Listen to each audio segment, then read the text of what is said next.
Good morning to all in Pax et Bonum. My name is Lawrence Ben-Hercy Castillo, and today I'm going to present my argumentative speech regarding the institutioning of corporal punishment in schools. Corporal punishment refers to the intentional application of physical pain to students as a method of behavior change. It includes a wide variety of methods such as hitting, slapping, spanking, punching, kicking, pinching, shaking, shoving, choking. Use of various objects such as wooden paddles, belts, sticks, pins, and others.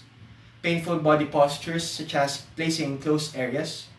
Use of electric shock, use of excessive exercise drills, or prevention of urine and stool elimination.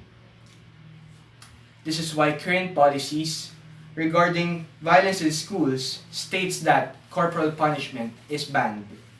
As such, my stand regarding the institution of corporal punishment in schools should not be passed for the reason that this method or the corporal punishment to students as a way of enforcing discipline and controlling their behavior can only result to medical complications, poor academic performance, and demonstration of vindictive behavior by the students.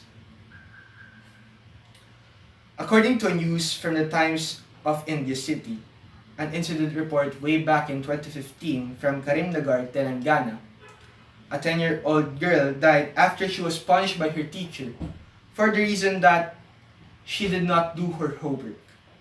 The teacher asked the girl to kneel down for about 2 hours, which developed severe muscle cramps, affecting the blood circulation to the lower limbs of her body, which caused her to faint and eventually caused the cause of her death.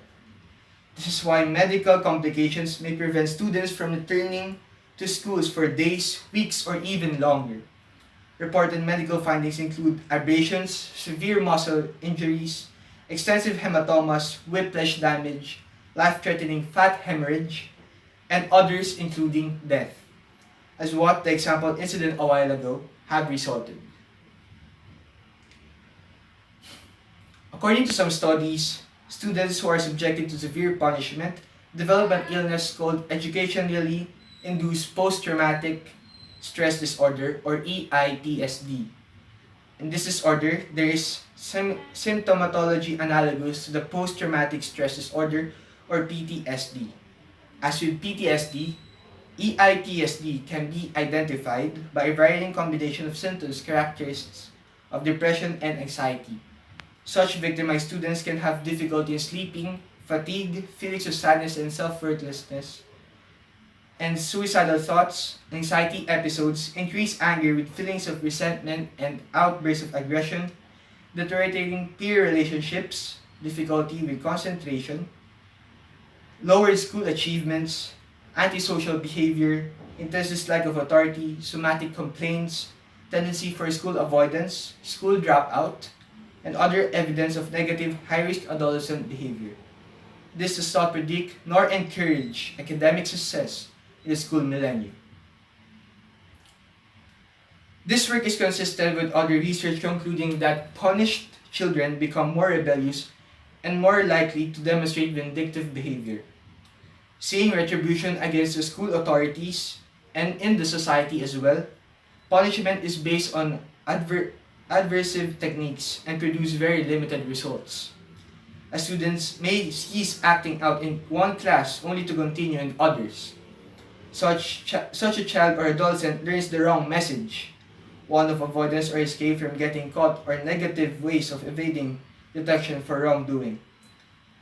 These students very likely will learn techniques that actually lead to reduced self-control with negative behavior characterized by more acting out, self-absence, malingering, recidivism, and overt academic revocation.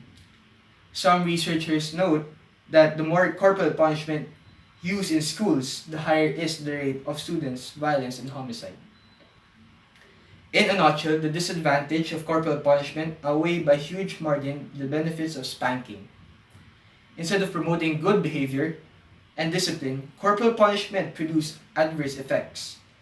Parents have embraced tradition by using such methods, but evidence through the years suggests that corporal punishment is one tradition that needs to end. And that is my argumentative speech regarding the reinstitution and corporal punishment in schools. It should not be passed. Thank you for listening.